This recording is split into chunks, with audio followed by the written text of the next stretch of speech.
हाँ जी दोस्तों, नमस्कार, राम राम, राधे राधे, जय श्री कृष्णा। कैसे हो आप सभी?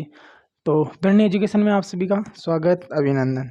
देखिए दोस्तों, आपको व्यंजन जो अपने विसर्ग संधि चल रही थी, सबसे पहली बात तो है कि अपने संधि चल रही थी जिसको चलते चलते लगभग 15 दिन हो गए, और बस 2 दिन और आप मुझे झेलना, ठीक है? इसके बाद मैं आपको संधि कंप्लीट करवा दूंगा, ठीक है दोस्तों? आज देखो, संधि के मैंने आपको अभी इतने चल रही थी, स्वर संधि पढ़ ली हमने, स्वर के बाद में हमने व्यंजन पढ़ ली थी, ठीक है दोस्तों? और आज अपने अंतिम रूप से पढ़ रहे हैं हम विसर्ग संधि, ठीक है दोस्तों? विसर्ग संधि पढ़ रहे हैं, जिसके 3 नियम तो मैंने आपको कल पढ़ाई दिए थे, और 3 नियम मैं आज पढ़ा दूंगा, और 3 नियम मैं आपको कल पढ़ा दूंगा। इसके कंप्लीट होने के बाद में अपना जो संधि का एक खौफनाक जो सब्जेक्ट मानते हैं कि यार हिंदी के अंदर संधि पता नहीं कौन सा होगा, ठीक है दोस्तों? तो हम ये भी समझेंगे कि विसर्ग में कौन सी संधि है, और व्यंजन में कौन सी संधि है, और स्वर में कौन सी संधि है, ठीक है दोस्तों? ये भी हम समझेंगे कि संधि में कौन सी संधि है, ठीक है दोस्तों? या फिर ये काम आपके ऊपर मैं रखता हूँ कि आप मुझे बताओगे कि संधि में स्वर संधि है या व्यंजन संधि है या विसर्ग संधि है। फिर आप बताओगे मुझे स्वर में कौन सी संधि है, स्वर में स्वरीय है या व्यंजन है या फिर विसर्ग। फिर आप व्यंजन बताओगे कि व्यंजन में कौन सी संधि है, और फिर आप मुझे विसर्ग में बताओगे। अगर आपने ये बता दिया कि विसर्ग में कौन सी संधि है ना, तो मेरी तरफ से आपको इनाम मिलेगा 100 रुपये का, ठीक है? लेकिन विसर्ग में संधि बताना है और तर्क के साथ बताना, ठीक है दोस्तों? तर्क के साथ बताना है, और तर्क बोले थे अपने तो नियम के अकॉर्डिंग बताना, ठीक है दोस्तों? तो उम्मीद करूँगा कि कल जो अपन ने 2 नियम पढ़े थे वो नियम एक बार मैं वापस रिकॉल करा देता हूँ, क्योंकि आप वापस उसी कड़ी में जुड़ जाओगे, ठीक है दोस्तों? मैं चाहता तो ये जो अपने 8-9 नियम है एक साथ ही पढ़ा सकता था, पर क्या है कि वीडियो ज़्यादा लंबा होने के कारण से अपन क्या है कि टुकड़ों में पढ़ रहे हैं। वैसे 9 नियमित है, 3 वीडियो मिल जाएगी आपको 30-30 मिनट की, और एक नियम का मिल ही गया, यानी कि आपको लगभग इसके 4 वीडियो मिल जाएंगे, तो आपका काम वैसे आसान हो गया। देखो, कल हमने 2 नियम पढ़े थे, ठीक है? सीधा बता रहा हूँ, एक तो पढ़ा था हमने ओ वाला, ठीक है दोस्तों? एक पढ़ा था हमने अधूरा रह वाला, और एक हमने पढ़ा था कि विसर्ग जैसा ही रह जाता है। एक नियम ये पढ़ा था, ठीक है दोस्तों?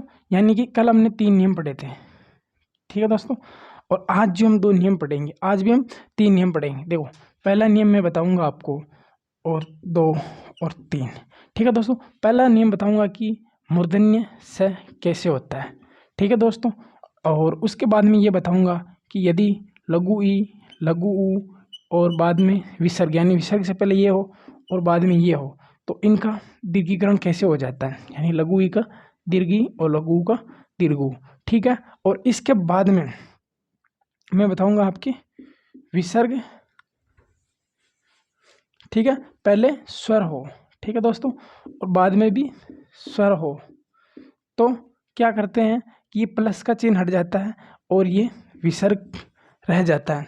ये 3 नियम मैं आज पढ़ाऊंगा आपको, ठीक है दोस्तों? बिल्कुल ही आसान नियम है। मुझे तो क्या है कि ऐसे पढ़ाते पढ़ाते ऐसा लगता है कि पूरी संधि समास उपसर्ग प्रत्यय लिंग वचन कारक काल पुरुष और अपने संज्ञा सर्वनाम विशेषण क्रिया विशेषण और वाक्य शुद्धि शब्द शुद्धि एकार्थे अनेकार्थे पर्यायवाची विलोम शब्द, ये जितने भी टॉपिक है बिल्कुल सरल जो अपने संधि में पढ़ा ना आपने। देखो, संधि को बोलते हैं कि बहुत लंबा टॉपिक, हाँ मैं मानता हूँ कि लंबा टॉपिक है, लगभग हमने इसमें 15 दिन लगा दिए, 15 नहीं वीडियो बनाने में, ठीक है?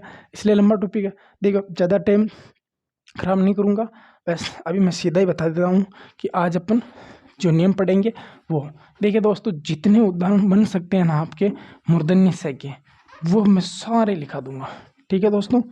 तो आप भी अपनी नोटबुक वगैरह बना लो। देखो, पढ़ रहे हैं हम विसर्ग संधि, ठीक है दोस्तों? हम पढ़ रहे हैं विसर्ग संधि, और विसर्ग संधि में अपना आज का नियम है नियम नंबर 4, ठीक है दोस्तों? नियम नंबर 4 क्या कहता है? ये कहता है कि यदि विसर्ग से पहले, क्या कहता है? विसर्ग से पहले लघु ई या लघु ऊ हो, ठीक है? और विसर्ग के बाद में क्या हो, कै हो, पै हो, फै हो, मैं हो और ख हो और ट हो। यदि आपको ये शब्द दिखाई दे, ठीक है दोस्तों, तो ये जो आपका जो विसर्ग है, ठीक है दोस्तों, ये आपके यानी कि प जैसे ही स में परिवर्तित हो जाता है। हालांकि इसको मूर्धन्य स बोलते हैं, पर क्या है कि मैंने वो प्री उपसर्ग वाला पढ़ा था ना, तब से क्या अपने ये चल रहा है, इसको बोलते हैं मूर्धन्य। ठीक है दोस्तों, इसको बोलते हैं मूर्धन्य स बोलते हैं। देखो, इसका मैं एक उदाहरण लिख के आपको समझा देता हूँ। जैसे मैंने इसका एक उदाहरण लिखा, जैसे मैं एक छोटा सा उदाहरण लिख रहा हूँ आपके, निस तन्मय पाप। देखिए दोस्तों, मैं पहले एक उदाहरण इसलिए लिख रहा हूँ क्योंकि मैं इसका बिल्कुल बेसिक से बेसिक, जितना जीरो लेवल से हो सकता है उतना इसका मैं, देखो संधि विग्रह तो पहले से है, लेकिन मैं इसका संधि रूप बनाऊंगा। अब संधि रूप कैसे बनाऊंगा, किस विसर्ग से पहले क्या चीज़ चाहिए और विसर्ग के बाद में हमें क्या चीज़ चाहिए, ये चीज़ मैं आपको बताऊंगा और फिर मैं इसका संधि रूप करूंगा।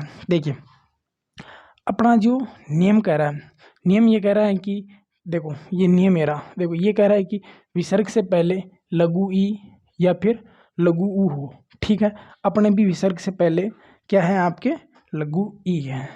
ठीक है दोस्तों, अपने भी विसर्ग से पहले लघु ई है। ठीक है, अब ये नियम कह रहा है कि विसर्ग के बाद में कै हो, पै हो, फै हो, बै, मैं हो, ख हो और ट हो, तो अब ये अपने जो विसर्ग है इसका आपके मूर्धन्य स हो जाता है। ठीक है, अपने इसके बाद में क्या है, प है, तो जाहिर सी बात है कि ये जो अपने विसर्ग है ये अपने भी मूर्धन्य स में ही परिवर्तित हो जाएगा। ठीक है दोस्तों, देखो नी से मेरा कोई मतलब नहीं, जैसा पहले नी था वैसा का वैसा मैंने नी लिख दिया। अपने को मतलब है यहाँ पे विसर्ग से। अब विसर्ग क्या बन गया यहाँ पे, स भी अधूरा, तो मैं यहाँ पे अधूरा स लिख दूंगा और आगे क्या बचा है, पाप। देखिए दोस्तों, उम्मीद करूँगा कि ये जो निष्पाप है ये आपके बहुत ही ज़्यादा समझ में आएगा। अगर ये समझ में नहीं आया तो मैं एक और उदाहरण लिख देता हूँ। देखो, उदाहरण मैंने इसके लगभग आपको 20 करवाऊँगा। ठीक है, नी है धन में काम। देखिए दोस्तों, अपना नियम कहता है कि यदि विसर्ग से पहले क्या हो, या तो लघु ई हो या फिर लघु ऊ हो। क्या अपने यहाँ पर क्या है आपके, लघु ई है। ठीक है दोस्तों, फिर नियम कहता है कि विसर्ग के बाद में क्या होना चाहिए आपके, क होना चाहिए, प होना चाहिए, फ होना चाहिए, म होना चाहिए, ख होना चाहिए और ट होना चाहिए। यदि ये सभी हो तो ये जो विसर्ग है ना बाबा, ये विसर्ग है ना बाबा, ये आपके प जैसे से अर्थात मूर्धन्य स में परिवर्तित हो जाता है। कुछ वेद नहीं पढ़ना है अपने को, जैसा नियम कह रहा वैसे इसमें समझा उसमें समझ लिया। ठीक है, अब कुछ भी नहीं करना आपको। यहाँ देखो, नी से मेरा कोई मतलब नहीं है, नी पहले था जैसा का जैसा मैंने नी लिख दिया है। ठीक है दोस्तों, तो उम्मीद करूँगा कि ये जो निस तन में काम, ठीक है दोस्तों, निस धन में काम। देखिए दोस्तों, अब जो इसके मैं 5 उदाहरण लिखा रहा हूँ दोस्तों, अब हम ना देखो इसके मैं आपके 5-7 उदाहरण करवाता हूँ। ठीक है, एक बार आप इसको देख लीजिए। ठीक है, अब देखो, अब मैं कुछ भी नहीं बताऊँगा आपको, और एक बार ना आप इसको ज़रूर देखिए कि ये जो इसका नियम रूप कैसे बन रहा है। ठीक है दोस्तों, तो देखो पहले क्या करते हैं अपन, इसको ना कुछ उदाहरण के साथ मैं आपको बताने की कोशिश कर रहा हूँ, आप भी ध्यान दो। देखो मैंने लिखा है, पहले लिखा है ना उदाहरण, वही वापस बता रहा हूँ मैं, नि धन में पाप। देखो मैं आपके लगभग इसके 15 उदाहरण लिखूंगा। नि धन में आपके काम।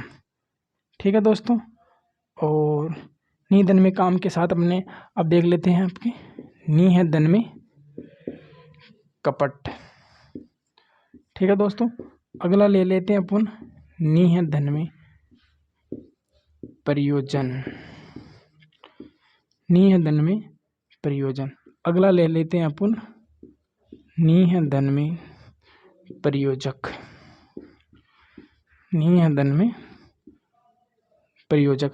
ठीक है दोस्तों, और इसके बाद में भी अपन और लेना चाहें तो ले सकते हैं, जैसे मैंने लिया आपके चतु है धन में पद, चतु है धन में पाद।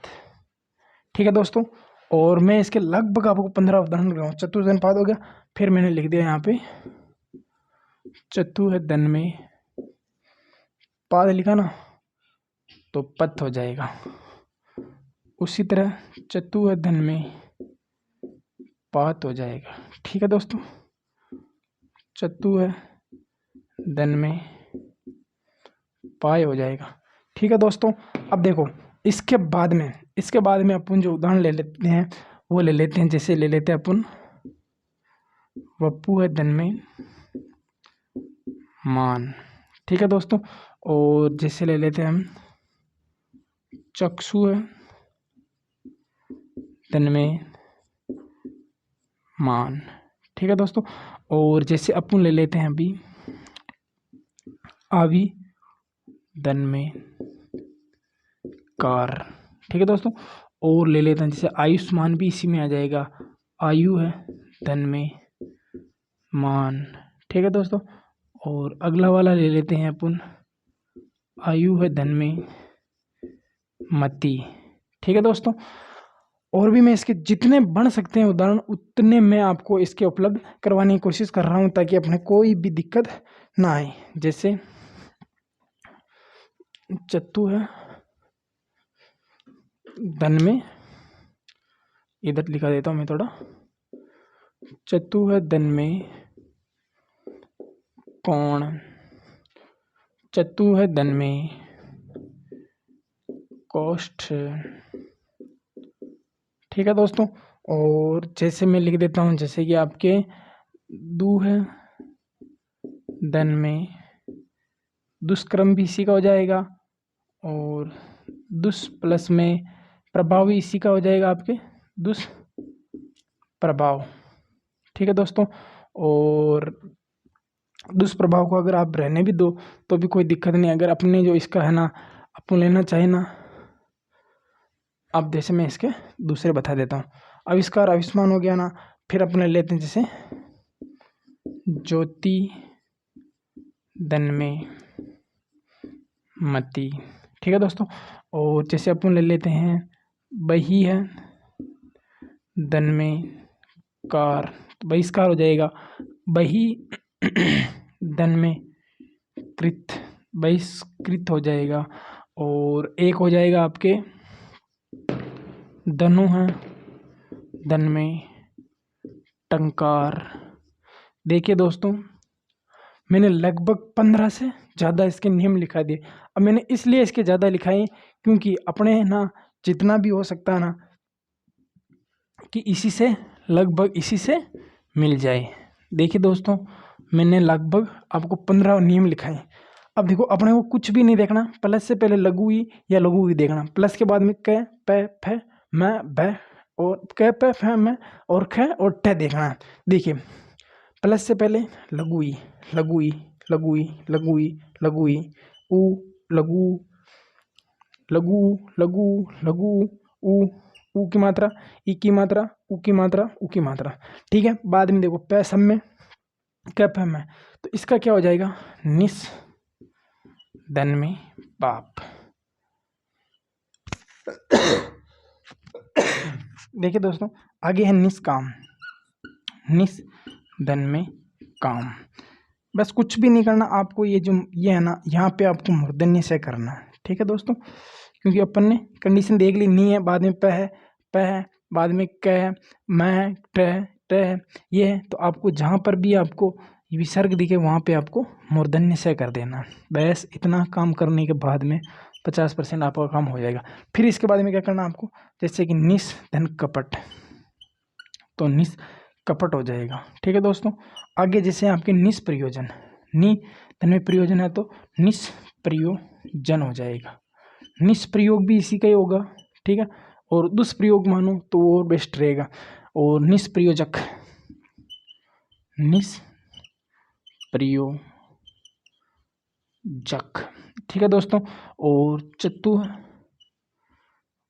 तन पद, चतुष्पद हो जाएगा। और आगे है आपका चतुष्पद धन में पाद, चतुष्पाद। ठीक है दोस्तों, चतुष्पाद का बाद में आपके चतुष धन में पद। देखो यहाँ पर आपको मूर्धन्य से करना है। ठीक है, जहाँ पर भी आपको विसर्ग दिख रहा है वहाँ पे आपको अधूरा मूर्धन्य से करना है और इसको शब्द को मिला के संधि रूप कर देना है। बस इतना काम करना है, क्योंकि देखो प्लस से पहले या तो लघु ई है या फिर लघु ऊ है। ठीक है, और प्लस के बाद में या तो आपको क मिलेगा, प मिलेगा, फ मिलेगा, म मिलेगा, ट मिलेगा और ख मिलेगा। ठीक है दोस्तों, तो आगे देखो चतुष्धन में पत, चतुष्धन में पत। ठीक है दोस्तों, आगे चतुष्धन में पात, चतुष्धन में पाई। और आगे हैं आपके वपुस धन में मान। ठीक है दोस्तों, आगे हैं चक्षु मान। ठीक है दोस्तों, और आगे हैं आविधनकार। अब देखो आप ना नई नई चीज़ों का आविष्कार करते हैं ना, तो आज के बाद आपको पता चल जाएगा कि आविष्कार में कौन सी संधि है, व्यंजन है, विसर्ग है, यण है, अयादि है, गुण है, वृद्धि है, दीर्घ है। देखो लेकिन क्या संधि है इसके अंदर, विसर्ग संधि है, आविष्कार। ठीक है दोस्तों, आगे है आयुष्मान। देखो आयुष्मान और आयुष्मती, ये आपके जो शादी के जो कार्ड होते हैं ना उसके अंदर लिखा होता है आयुष्मान और आयुष्मती, कि भाई ची का नाम दापू है और इसका नाम ये है वो है, ऐसे नाम आते हैं ना, जैसे चतुष प्लस में कौन। तो देखो जहाँ पर भी आपको लघु ई है, लघु लघु ई है, लघु ई है, लघु ई है, लघु लघु ई है। ठीक है दोस्तों, और इसके बाद देखो यहाँ पे प है, ट, क, मैं, क, तो क्या करेंगे अपन यहाँ पे अधूरा मूर्धन्य से कर देंगे, अधूरा मूर्धन्य से कर देंगे। देखिए दोस्तों, बिल्कुल व्यंजन संधि का ना विसर्ग संधि का जो अपने सबसे सरल नियम है यही है, क्योंकि एक तो आपको ये 5 शब्द याद करने हैं। ठीक है, 5 शब्द के साथ में आपको ये याद करना है कि विसर्ग से पहले क्या है, लघु ई, लघु ओ, तो ये प जैसे से अर्थात मूर्धन्य स में परिवर्तित हो जाते हैं। देखिए दोस्तों, अब देखो इसका मैं संधि रूप बनाता हूँ, चतुष्धन में कौन। आप भी साथ साथ जैसे मैं बना रहा हूँ वैसे आप भी साथ साथ अपनी नोटबुक में इसका जो नियम है उसका संधि रूप बनाया करो, जिससे आपके क्या ज़्यादा समझ में आएगा। और इसके क्या है, आपको शॉर्ट वीडियो भी मिल जाएंगे इस नियम के। मैं जैसे 4 शब्द दे दूंगा और आपको इनका संधि रूप करना है। ठीक है दोस्तों, तो इसके मैं कर देता हूँ। देखो चतुष्कोष्ठ का मतलब होता है आपके ये वो होती है ना चौखट, वो होता है दुष्कर्म, दुष्कर्म। और एक होता है आपके ज्योतिष, ये तो आपके काम पड़ ही जाता है, ज्योतिष तन में मति। और उसके पास है बहिष्कार, बहिस्तन में कार, बहिस्तन में कृत, बहिष्कृत। और देखो दोस्तों इसमें क्या है कि ज़्यादा उदाहरण होंगे, पर क्या है कि धनुष टंकार होता है और निष्फल। और मेरी उम्मीद है कि आप मेरी मेहनत को निष्फल नहीं जाने देंगे। देखिए दोस्तों, मैंने इसके लगभग इसलिए ज़्यादा उदाहरण लिखा है क्योंकि ये सबसे सरल उदाहरण है और इसके आते भी ज़्यादा क्वेश्चन है। इसके लिए जितने भी क्वेश्चन बन सकते हैं, उदाहरण बन सकते हैं, मैंने आपके सामने पेश कर दिया। आप इसका अगर अपनी नोटबुक में उतार रहे हो तो बहुत अच्छा, और यदि आप नहीं भी उतार रहे हो तो इसका एक स्क्रीनशॉट ले लो। और अगर नहीं बना रहे हो तो आप वीडियो 2-3 बार देख लिया करो, स्क्रीनशॉट ले लो। और इसके बाद में अपना अगला नियम है वो नियम पढ़ते हैं। देखो अगला नियम क्या कहता है, अगला नियम बिल्कुल सिंपल सा नियम है। अगला नियम ये कहता है कि यदि क्या हो, यदि पहले स्वर हो, यानी कि विसर्ग से पहले स्वर हो और विसर्ग के बाद में भी स्वर हो, लेकिन अ को छोड़कर। क्या नियम कहता है कि यदि विसर्ग से पहले स्वर हो और विसर्ग के बाद में भी स्वर हो, ठीक है दोस्तों, लेकिन नहीं आना चाहिए था आपका अ। देखो दोस्तों, मैंने इतने उदाहरण आपके लिए लिखे हैं ताकि अपने जो ये है आपको क्या है कि ये नियम समझ में आ जाए, और जो हम पढ़ रहे हैं वो चीज़ अगर कोई पेपर हो और वो चीज़ अपने काम के आए तब तो इस चीज़ का देखने का मतलब है।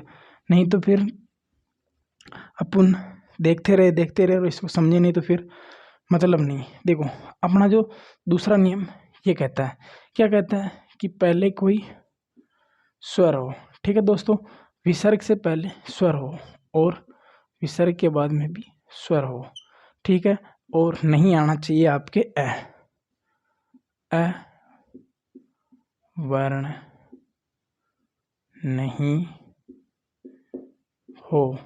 तो है ना, विसर्ग है ना आपका, ये क्या है कि देखो प्लस का चिन्ह हट जाता है और विसर्ग जैसा है वैसा का वैसा विसर्ग हट जाता है, ठीक है, विसर्ग का लोप हो जाता है। देखो एक तो ये नियम हो जाएगा अपना, छोटा सा नियम ही है, और एक नियम अपने ये कहता है, क्या कहता है कि यदि, देखो ये आपका तीसरा नियम लिख रहा हूँ इधर, यदि क्या कहता है ये आपके लघु ई हो या लघु ऊ, यानी कि विसर्ग से पहले और विसर्ग के बाद में यदि र हो तो लघु ई का दीर्घ ई हो जाता है, लघु ऊ का दीर्घ ऊ हो जाता है, ठीक है दोस्तों। आज के अपने ये दोनों नियम है। देखो इसका जो नियम है वो मैं आपको लिख ही देता हूँ, जैसे मैंने लिखा तथा धन में एव। देखिए दोस्तों ये कह रहा है कि विसर्ग से पहले भी स्वर हो, ठीक है, देखो विसर्ग से पहले भी स्वर ही है, ऐ मिला हुआ तो स्वर है, विसर्ग के बाद में क्या कह रहा है ये स्वर हो, देखो विसर्ग के बाद में एक क्या है स्वर है, स्वर कितने होते हैं 11 होते हैं, स्वरों की संख्या कितनी होती है 10 होती है, ठीक है दोस्तों, मात्राओं की संख्या 10 होती है, इनकी संख्या 11 होती है। देखो प्लस से पहले क्या हो स्वर हो, प्लस के बाद में क्या हो स्वर हो, ठीक है दोस्तों, तो क्या होगा विसर्ग का लोप हो जाएगा, अर्थात मैं इस तथ्य को ऐसे भी लिख सकता हूँ आपके तत्धन में एव, ठीक है दोस्तों। उसी प्रकार ततेव अतएव, ठीक है दोस्तों। अब जैसे मैं कुछ उदाहरण लिख रहा हूँ, ततेव अथ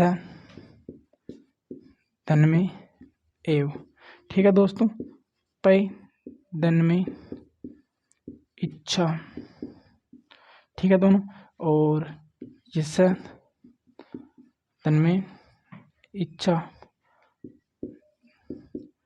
ठीक है दोस्तों, और पै धन में आदि, ठीक है दोस्तों, और आगे एक और लिख लो आपके मन है धन में उच्छेद, ठीक है दोस्तों। उम्मीद करूंगा कि ये जो नियम लिखे मैंने आपको अच्छी तरह समझा दूं। ये कह रहा है कि देखो विसर्ग से पहले स्वर हो, सभी में स्वर है, देखो ये चीज़ तो आपको देखनी नहीं, अगर कोई व्यंजन है व्यंजन स्वरों की सहायता से बोला जाएगा, इसमें कोई देखने की बात नहीं, लेकिन बाद में देखो ए स्वर है, ईश्वर है, ईश्वर है, ऐश्वर है और ऊ स्वर है, तो स्वर का क्या हो जाएगा यहाँ पे विसर्ग है, यहाँ पे स्वर से विसर्ग का लोप हो जाएगा। देखो अथ धन में एव, फिर है आपके पै धन में इच्छा, ठीक है दोस्तों, आगे हैं आपके यस धन में इच्छा, ठीक है दोस्तों, फिर है आगे आपके पै धन में आदि, ठीक है दोस्तों, फिर आपके मन है धन में उच्छेद, ठीक है दोस्तों। और इसके बाद में अगर अपन और करना चाहे, देखो अब ये नियम अपने कंप्लीट हो गया। देखो इसके मैंने 6 उदाहरण लिखे हैं। ये कह रहा है कि विसर्ग से बाद में स्वर हो, विसर्ग से पहले भी स्वर हो, लेकिन देखो यहाँ पर कहीं पर भी आपको एक ही मात्रा नहीं दिखी है, तो अपना नियम सही है। देखो इसके मैं कुछ उदाहरण लिख देता हूँ, जैसे नी धन में रव, ठीक है दोस्तों। देखो ये कह रहा है कि विसर्ग से पहले या तो लघु ई या लघु ऊ, यहाँ पर आपको ई मिला, ठीक है, विसर्ग के बाद में आपको र मिला, तो ये जो ई है ना, देखो लघु ई है, ये आपके दीर्घ ई में परिवर्तित हो जाएगी, तो मैं नीरव को ऐसे लिख सकता हूँ नीरव, ठीक है दोस्तों। तो अगला नियम मैं आपको और इसके 1-2 उदाहरण लिख देता हूँ ताकि आपके जल्दी समझ आए। नीरव, नीरस, नी धन में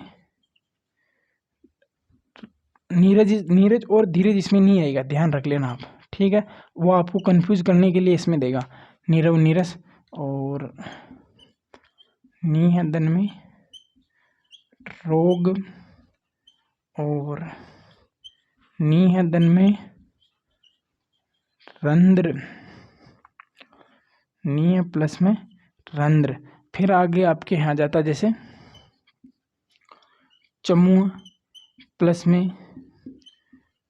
रोग, चमू रोग हो जाएगा। ठीक है, अब जैसे मैं इसके दू के लिख देता हूँ, ऊके है ना, जैसे मैं लिख देता हूँ दू है दन में राज, दुराज हो जाएगा, दू है धन में रम्य।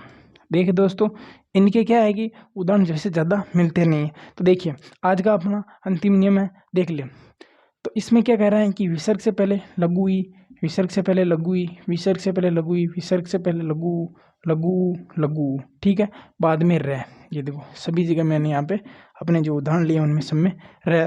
तो कुछ नहीं करना, इनके जो प्रथम विसर्ग से पहले जो मात्रा लगी हुई है उसको छोटी कर देना, चाहे वो मात्रा ई की हो चाहे मात्रा उ की हो। देखिए दोस्तों, मैं भी यहाँ कुछ नहीं कर रहा हूँ, बस इनकी मात्रा छोटी कर रहा हूँ। नीरस हो जाएगा, निरोग हो जाएगा। ये देखो निरोग को तो आप मोस्ट कर ही लो, क्यों? क्योंकि ये है ना शब्द शुद्धि में बात ज़्यादा बार पूछा जाता है। शब्द जो शुद्धि होता है ना उसके अंदर इसको ज़्यादा बार पूछते हैं। देखो निरंद्र, निरंद्र, ठीक है दोस्तों, निरंद्र। और चक्षु धन में रोग यानी कि आँखा रोग, दुराज, दुराज, दु रम्य। देखिए दोस्तों, उम्मीद करूँगा कि जो आज का जो अपना ये तीनों नियम है ये आपके बहुत ज़्यादा समझ में आया होगा। देखिए दोस्तों, कोई ज़्यादा इसमें खास बात नहीं है, आपको तो केवल मूर्धन्य स वाला जो नियम है ना वो कंटेस्ट कर लेना है और इस चीज़ को आप समझ सकते हो। मैंने एक नियम इसमें समझा दिया और एक नियम ये समझा दिया। तो उम्मीद करूँगा कि अपने जो संधि टॉपिक है कल अपने कंप्लीट हो जाएगा। कल अपने जो 3 नियम बच जाएंगे, कौन कौन से बचेंगे? देखो ये इसको बोलते हैं तालव्य, मूर्धन्य और दंत्य।